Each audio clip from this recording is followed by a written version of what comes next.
Hello, everybody. It is Thursday night. How are we doing tonight? Who is with me tonight? Who's out there on this Thursday night at more 8 than ish? Jennifer's in first. Jeremy Davis. Welcome, sir. Kitty. How are we, ladies and gentlemen, tonight? On this Thursday night. Tell me about your day.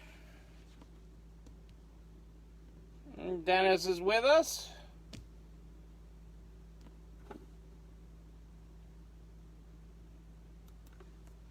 What's happening, guys? Wonder if I'm not getting comments. Hang on one second here. Let me get a backup going here.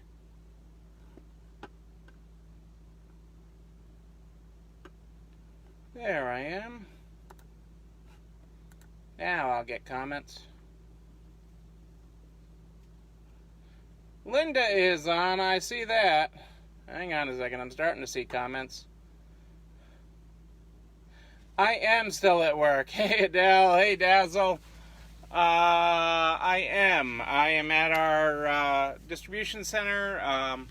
We had a staff meeting at our home store tonight, and Cassandra's off doing that with our team there. And I've been working on stuff here in the warehouse, so that is where I am tonight. So no scotch for me tonight.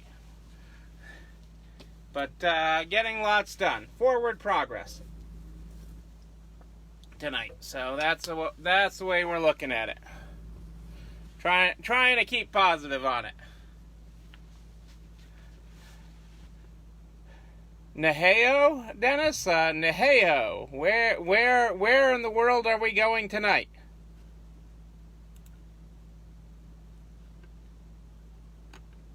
Only seeing some of the comments here tonight. Let's see if I can hit another thing here to get more of them. Ah, now I'm getting them.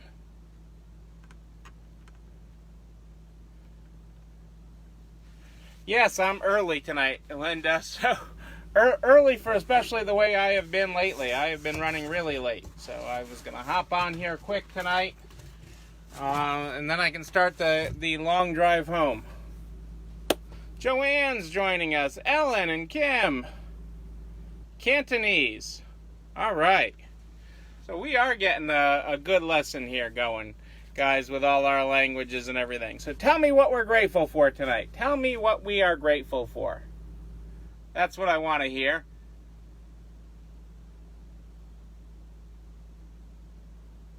Ni hao. Ni hao.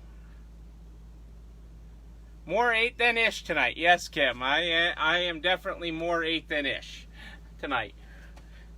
A tradition I hope to keep. Sadiqa's joining us tonight. Great to have you with us, ladies. So tell us what we're grateful for. That's what I want to know. Let's get us started here, and then we'll hop right into the Good Morning, Good Night book. Help me out with what we're grateful for. We had a busy day today, so I'm happy with that. Had some great interviews today for one of our... we got 2 positions, I think, that I'm looking still to fill. But we're getting in good shape with staff, so I'm liking that. But definitely have about 2 positions left to fill. And looking forward to that. I think I'll fill one of them tomorrow, which is exciting. So we'll see where that goes. But tell me about your day. What's happening? Grateful July 2020 is closing better than 2019. Hey, I like that, Kim. That's great news. Hey, Amy Abrams, good to have you with us. That is very good news. I like that.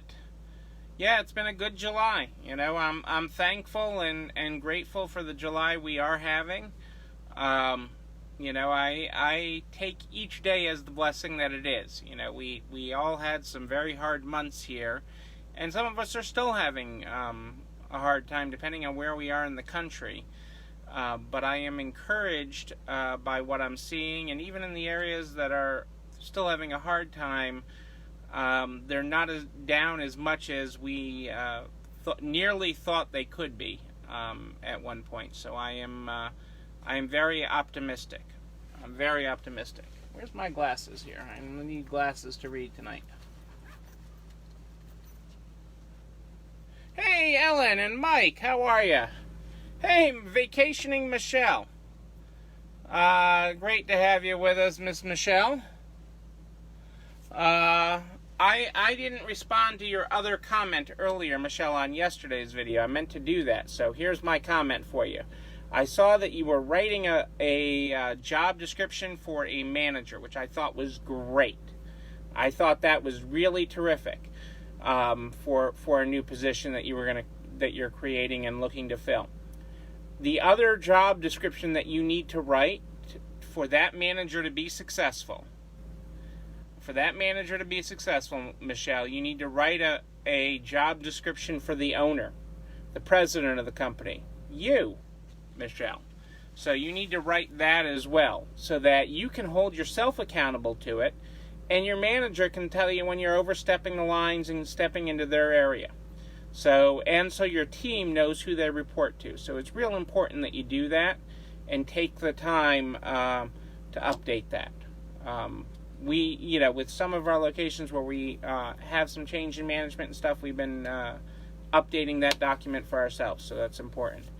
On your way to Bethany, Ellen, I love that. I love that you're on the way to Bethany. That is the place to be. I got to catch up with you, Miss Ellen, and see how everything is going. It's been a couple weeks since we've talked. Hey, Heidi's with us in Iowa.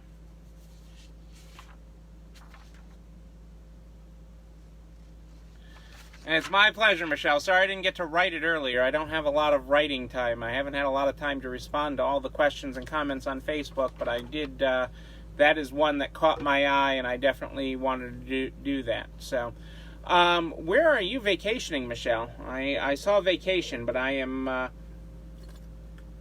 glad you're away and getting away. I hope the world opens up safe enough so that I can do that soon. We had somebody at our bank that vacationed last week in Mexico and is quarantining this week. So she can still respond to things remotely and stuff, but she's not allowed back in the bank. Well, granted, neither are we allowed in the bank, but they are definitely making her quarantine. But she had a week in Mexico on vacation that it sounds like she had a fabulous time. Well, let's flip open our Good Morning, Good Night book. Our Good Morning, Good Night book is how we start the program every night. It's how we start the program every night, and after we find out what we're grateful for. And you can see I don't actually have the real book with me, but I have an excerpt. So I have a real page number for you. For those of you that are following along in the book, we're following tonight on page 182. 182 is our Good Morning tonight. Our Good Morning. Try and face the world with your best self. Even if the world doesn't respond in kind, don't do them, do you. Boom. Something to be reminded of often. Hey, Lisa's with us in Alaska. I love this quote that I have with us tonight.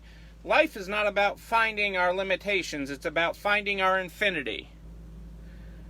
From Herbie Hancock. Hey, Michelle, great to have you with us. Michelle Renda. Creda's joining us tonight. Great to have you with us as well. Denny's does family meals but faces a staff shortage. Now, this is a real crime in America. You see we're talking about, hey, Pat and the Peanut Gallery. Hey, Kelly. Melissa's joining us. Hey, Melissa. Denny's, just show you some of the companies that are having staffing shortage. Denny's, which is known for being open all night, not for their quality of food. They're known for being open all night. My mother loved, there was a Denny's across from her apartment, and she could get there in her electric wheelchair, and she loved going there. It was interesting when the wheelchair battery died in the middle of the road, but hey, that's just one of those things that people would call me about.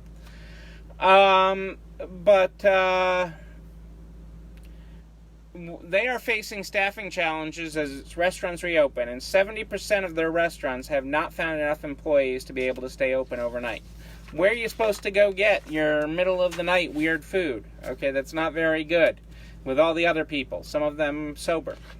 You sober there. That's where we're going with it. Hey, Lisa, great to have you with us. Our friends at JCPenney, liquidation is not in the cards, which is good to hear. This is an iconic brand, okay? And I've talked about Penny's before. There's a lot of lessons to learn from Penny's as a company and the things that they have done. From JC himself, the lessons that he has taught. There's just a lot to learn out there. And I would hate to see this iconic company go, but they have a lot of bidding going on right now. And they just updated the bankruptcy court that they are looking to proceed with a sale. And their lenders and them are not looking for a liquidation.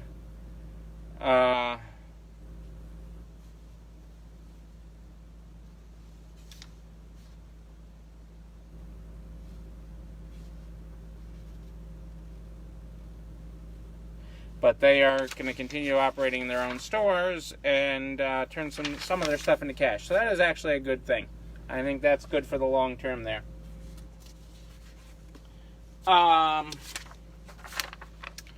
Thanksgiving won't launch Black Friday shopping at some of the biggest retailers, which we already had covered that. Hey, Ellen Adams, great to have you with us.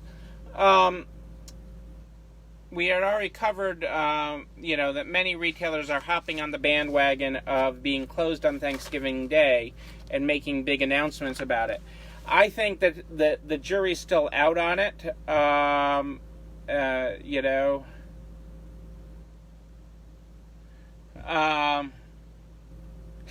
I love you, Melissa. Love you. Love what you got going. I'm sorry for what you're going on, but wine will fix it all. You are cheerful. But what I think the unsaid thing is what time they're going to make people show up to open. Are they going to do midnight openings on Black Friday? What are they going to be doing? Hey, Ann and Sarah, great to have you with us tonight.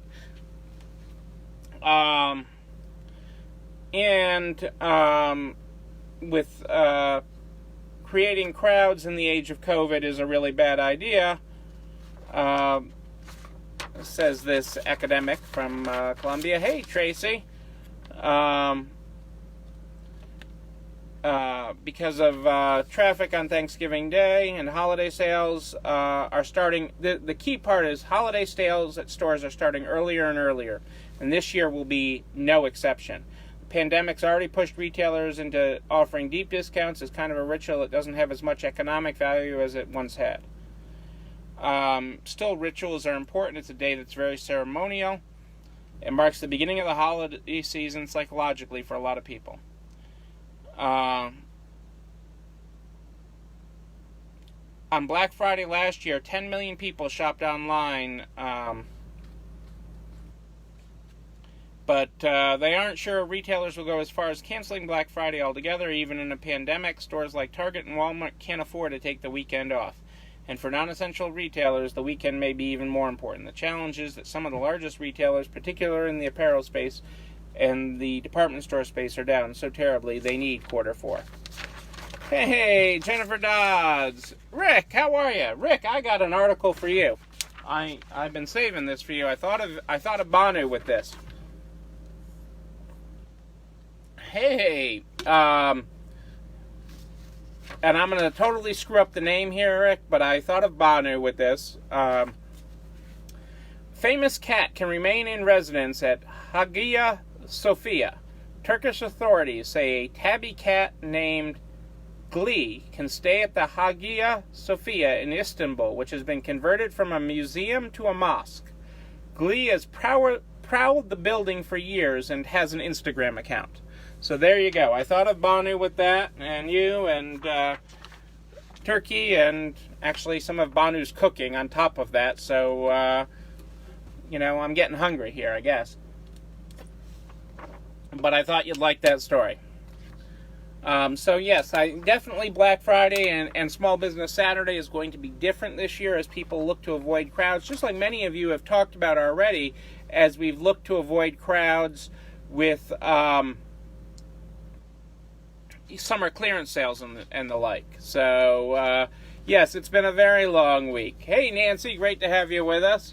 It has been a long week, people. Each day seems like a week this week, but we're one day closer to the end of this week, so I'm just saying, it's one day closer to the end of week 20-something of this, so we're almost there. It's Thursday, people. It's at the end of Thursday. We're gonna get there. Kind of creative what... Crate & Barrel has adopted a new marketing model. The teams at Crate & Barrel and its children's brand, Crate & Kids, were already well into the final stages of preparation for release of their fall collection when the world started shutting down for COVID-19. They were preparing for the rollout of 3 design-forward product stories, which include the first whole home modern collection, Trove by Crate & Barrel.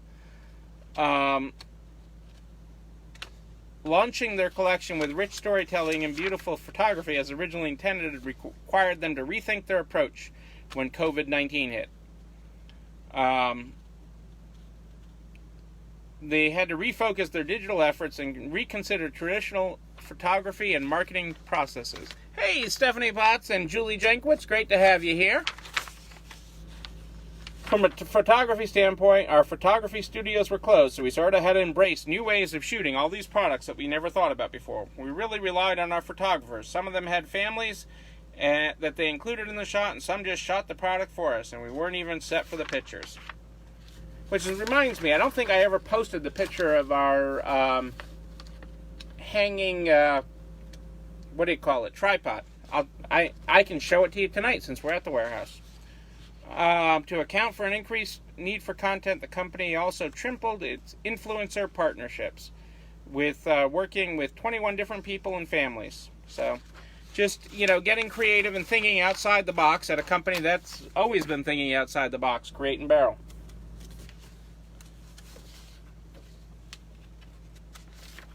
Second quarter U.S. GDP plunges 32.9% as unemployment rises. You may have heard this. The second quarter GDP dropped 32.9%, a 9.5% drop compared to the a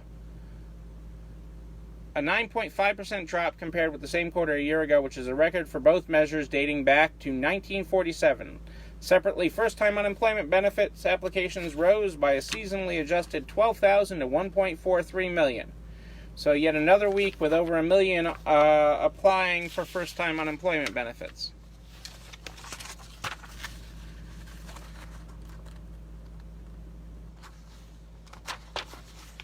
Nice. That's a nice way of handling it with appointments, Joanne, your summer sale.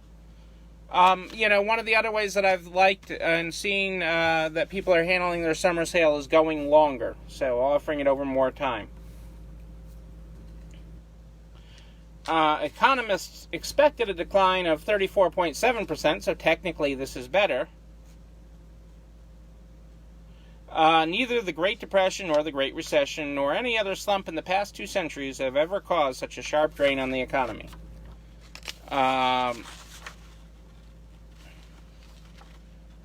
Gross domestic the previous closest drop was in mid-1921.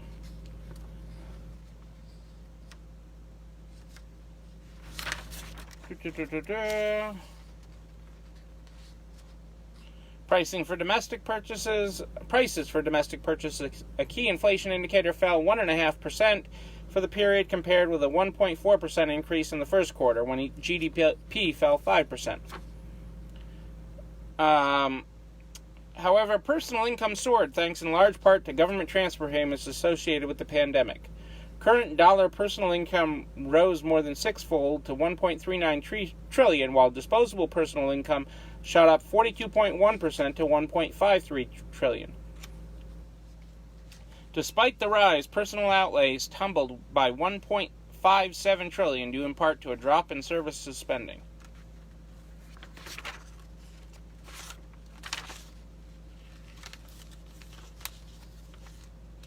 Bottom line, the numbers, of course, are alarming, but all self-inflicted, with about half the quarter reflecting almost full shutdown and the other half the slow reopening.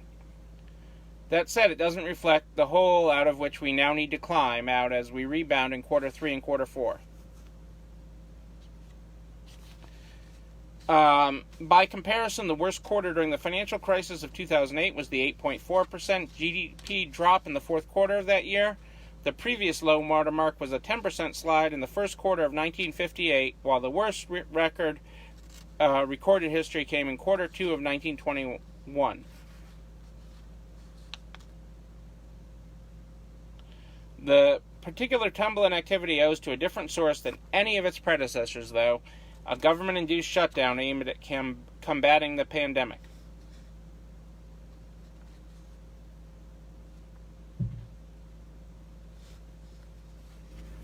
So they're saying this was the 19th straight week in which initial claims were in excess of 1 million, and that we had weeks of declining. I'm hoping we're rebounding, Michelle, and I'm optimistic that we will. It's going to take different forms. You know, this is a series of new normals. There's not just one flip of a light switch in a new normal. It is a series of new normals that we are traveling on right now. So it is a process. We are working our way there. So it's going to take time, but we're going to get there because we're all in it together. You're not alone running this store. Hey, Diane, great to have you with us. Karen, good to have you. Well, you know, we've talked about landlords and issues with landlords, and there is now a bill before Congress that would aid cash-strapped commercial property owners. Lawmakers introduced a bill to provide cash to struggling hotels and shopping centers that weren't able to pause mortgage payments after the coronavirus shutdown. The bill would set up a government-backed funding vehicle that businesses could tap to stay current on their mortgages. It would allow them,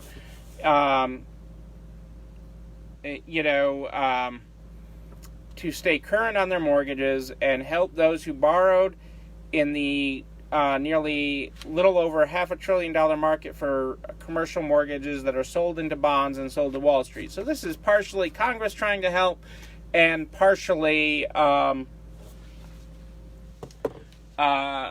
banks trying to say, hey, help us, help them.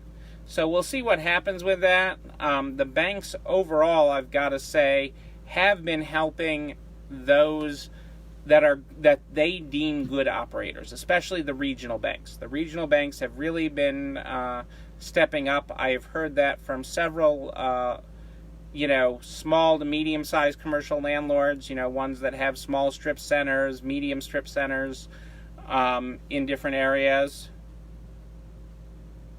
Well, and part of it, I think, is going to, if they get this, Kelly, I think there's going to be an addendum to it so that that they have to pass it along, okay? And they have to pass it along to their tenants. The good operators that have been getting some breaks from their regional banks have been good about doing that. But I think if this legislation passes, it will be a requirement to do it, although it's not in the bill as it sits right now. But we'll see. There's a lot happening in Washington right now. It sort of looks like a whole lot of nothing happening in Washington right now. But they are working. They are trying to make things and get this next bill passed. And so we'll see what happens with it. I'm continuing to work and be in touch with Washington every day. And we're trying to get this bill across. Tomorrow I am on with the Vice President and senior administration officials. So if there's something specific that you already don't think I'm going to talk about, that you want me to talk about, feel free to message me, send me an email. You know the email, Neil, N-E-I-L @ECIstores.com, N-E-I-L @ECIstores.com. As is common with the Vice President's schedule, our call time got moved, but it did not get canceled. So I think that's a good sign. And the Vice President's a good guy. Having met him in person before, I mean, you know, put politics aside, what you think of his boss, what you don't think of his boss, it doesn't matter. These are the guys in charge, and we need to keep moving forward. And quite honestly, I don't care who was in charge. I want a seat at that table. And I want to be able to tell them what's important to us. So I will be doing that tomorrow afternoon, and I will update you on how that call goes tomorrow night. But that is a big part of my tomorrow afternoon. So we'll see where that goes and see what we have. This is the second time during the pandemic that I've been on the line with him. And we did get a lot of action, actually, the last time. We had a lot of... This was early on when everything was going sideways with dealing with the SBA and everything. And the next day after that call, my phone didn't stop ringing from the SBA at all levels. So, you know, I don't know where that's going to go or what will happen on this call. He may just ask me what scotch I like, for all I know, you know. But we'll see what happens with it, people. But that's what we'll do. You know, you find all the resources we talk about here, every single one of them. We keep organized for you at narts.org/resalestrong. Narts.org/resalestrong is where you find all the resources we talk about here and these videos, all neatly organized for you so that you can find them and catch the replay, like so many of you do. Okay? And they're all there. Adele and Cassandra make it all happen by noon the next day. That's where you find all those resources. You got a question, you just email me.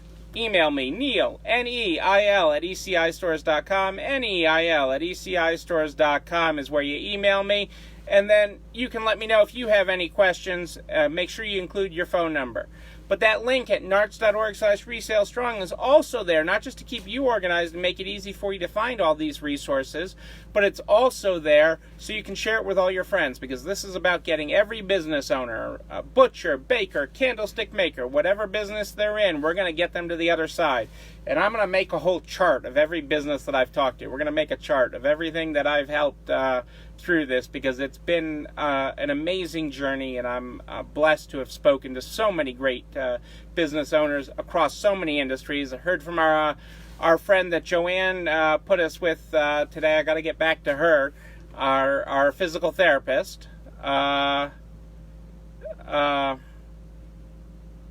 Oh, I'm glad, Twiggy. I'm glad that was helpful. That was a great article from our friends at the National Retail Federation. That is, you know, I mean, our partnership with them, I mean, the fact that they, that through my activity with them, able to make all these connections and have this information, this is really great stuff. I promised you, since I'm here at the warehouse, before I disconnect tonight, let me walk over, because I don't think I ever posted that picture of our camera upside down in the ceiling here. So let me take you over to that. Let me turn around, I guess. Can you see it? So that is our tripod hanging from the ceiling. A tripod hanging from the ceiling. We flat lay it on the counter, the clothing, and we have a remote at the computer that takes a picture and sends it to the camera. Sends it to the computer. And it's just really cool. So I think that's a really neat, it's working. We're continuing to refine it and see if we can make it better. But that is how we're doing a rack of clothing while we're pricing, and just keeping it moving. So nothing overly fancy there, but you have to sort of see it to believe it. You know, I don't think talking about it does it justice. So I hope that visual there helps you guys and inspires you to come up with a great idea for your setup, because we never stop improving. We're always looking for a new way to improve, and that is just one thing that has come out of the pandemic here that we're working on. All right, we start the program every night with our Good Morning, Good Night book. If you were not here at the beginning of the show, our Good Morning, Good Night book said on page 182 tonight, good morning. Try and face the world with your best self. Even if the world doesn't respond in kind, don't do them, do you. Our good night tonight. Good night. Tomorrow we try again. Rest up. Ladies and gentlemen, I am Neil Abramson. I do like a good party, a wedding, a bar mitzvah even. We'll be able to party again soon. I know some of you are already like, oh my God, fear of missing out. You see those boxes starting to arrive. The swag boxes do not open until the night of August 3rd when the NARTS virtual conference kicks off next Monday night at 8 o'clock Eastern. And we're really going to try to be on time for that because I am so excited to open those boxes with you. One of those boxes is going to contain a replica pink calculator, I'm told. I can't wait to see it, okay? But whoever gets that gets me for a day. I'm looking forward to it, folks. Ladies and gentlemen, it's been a great night. If you got a question nobody else can answer, you just email me, Neil, Neil, at ECIstores.com, Neil at ECIstores.com. I'll see you tomorrow night at more 8 than ish tomorrow night. Looking forward to seeing you. You all have a great night, but remember that you, and you, but most especially you, yes, you, I'm pointing at you, are not alone running this store. I'll see you tomorrow, everybody. It's time to go home. Have a great night.